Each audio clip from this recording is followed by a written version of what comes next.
नमस्कार फ्रेंड, आप सभी को द स्मार्ट आवाज यूट्यूब चैनल पर स्वागत है। आज आप लोगों को घर से भागकर शादी करने वाली लड़कियों की कहानी सुनाने जा रहा हूँ। आप लोगों को इस कहानी से बहुत अच्छी सीख मिलने वाली है, इसलिए कहानी को अंत तक देखिएगा। ट्रेन के AC कंपार्टमेंट में मेरे सामने की सीट पर बैठी लड़की ने मुझसे पूछा, हेलो, क्या आपके पास इस मोबाइल की सिम निकालने की पिन है? उसने अपने बैग से एक फोन निकाला। वह नया सिम कार्ड उसमें डालना चाहती थी, लेकिन सिम स्लॉट खोलने के लिए पिन की जरूरत पड़ती है, जो उसके पास नहीं थी। मैंने हाँ में गर्दन हिलाए और अपने क्रॉस बैग से पिन निकालकर लड़की को दे दी। लड़की ने थैंक्स कहते हुए पिन ले ली और सिम डालकर पिन मुझे वापस कर दी। थोड़ी देर बाद वो फिर से इधर उधर ताकने लगी। मुझसे रहा नहीं गया। मैंने पूछ लिया, कोई परेशानी? वो बोली, सिम स्टॉक नहीं हो रही है। मैंने मोबाइल मांगा, उसने दिया। मैंने उसे कहा कि सिम अभी एक्टिवेट नहीं हुई है, थोड़ी देर में हो जाएगी। एक्टिव होने के बाद ID वेरिफिकेशन होगा, उसके बाद आप इसे इस्तेमाल कर सकेंगी। लड़की ने पूछा, ID वेरिफिकेशन क्यों? मैंने कहा, आजकल सिम वेरिफिकेशन के बाद एक्टिव होती है। जिस नाम से ये सिम उठाई गई है उसका ब्यौरा पूछा जाएगा, बता देना।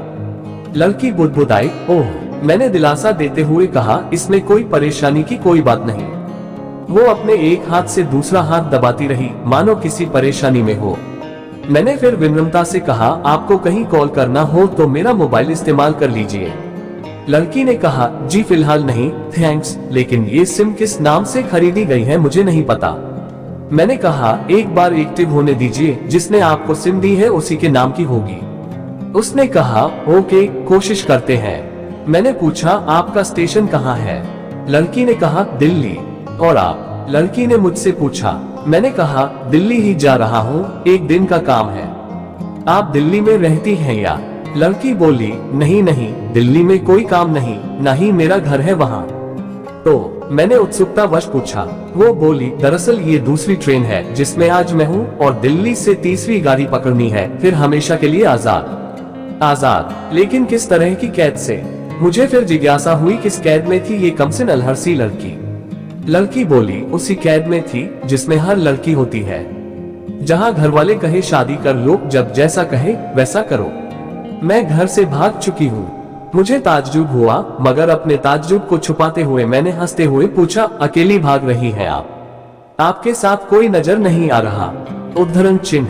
वो बोली, अकेली नहीं, साथ में है कोई। कौन? मेरे प्रश्न खत्म नहीं हो रहे थे। दिल्ली से एक और ट्रेन पकड़ूंगी, फिर अगले स्टेशन पर वो जनाब मिलेंगे, और उसके बाद हम किसी को नहीं मिलेंगे। ओह, तो ये प्यार का मामला है? उसने कहा, जी। मैंने उसे बताया कि मैंने भी लव मैरिज की है। ये बात सुनकर वो खुश हुई, बोली, वाह, कैसे, कब? लव मैरिज की बात सुनकर वो मुझसे बात करने में रुचि लेने लगी। मैंने कहा, कब, कैसे, कहाँ? वो मैं बाद में बताऊंगा, पहले आप बताओ आपके घर में कौन कौन है?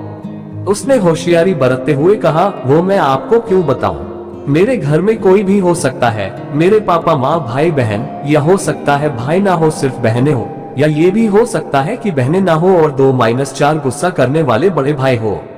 मतलब मैं आपका नाम भी नहीं पूछ सकता? मैंने काउंटर मारा। वो बोली, कुछ भी नाम हो सकता है मेरा, टीना, मीना, रीना, कुछ भी। मतलब मैं आपका नाम भी नहीं पूछ सकता? मैंने काउंटर मारा।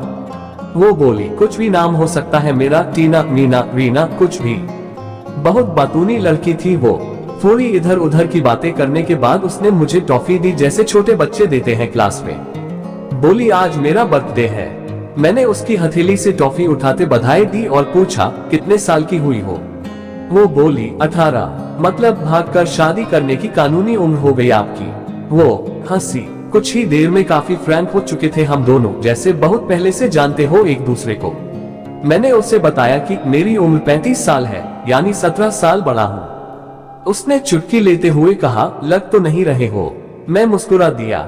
मैंने उससे पूछा, तुम घर से भागकर आई हो, तुम्हारे चेहरे पर चिंता के निशान जरा भी नहीं है। इतनी बेफिक्री मैंने पहली बार देखी। खुद की तारीफ सुनकर वो खुश हुई। बोली, मुझे उन जनाब ने, मेरे लवर ने पहले से ही समझा दिया था कि जब घर से निकलो तो बिल्कुल बिंदास रहना, घर वालों के बारे में बिल्कुल मत सोचना, बिल्कुल अपना मूड खराब मत करना, सिर्फ मेरे और हम दोनों के बारे में सोचना, और मैं वही कर रही हूँ।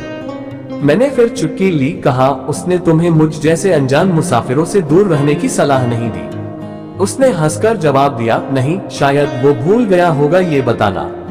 मैंने उसके प्रेमी की तारीफ करते हुए कहा, वैसे तुम्हारा बॉयफ्रेंड काफी टैलेंटेड है। उसने किस तरह से तुम्हें अकेले घर से रवाना किया, नई सिम और मोबाइल दिया, 3 ट्रेन बदलवाए ताकि कोई ट्रैक ना कर सके। वेरी टैलेंटेड पसंद। लड़की ने हामी भरी, बोली, बहुत टैलेंटेड है वो, उसके जैसा कोई नहीं।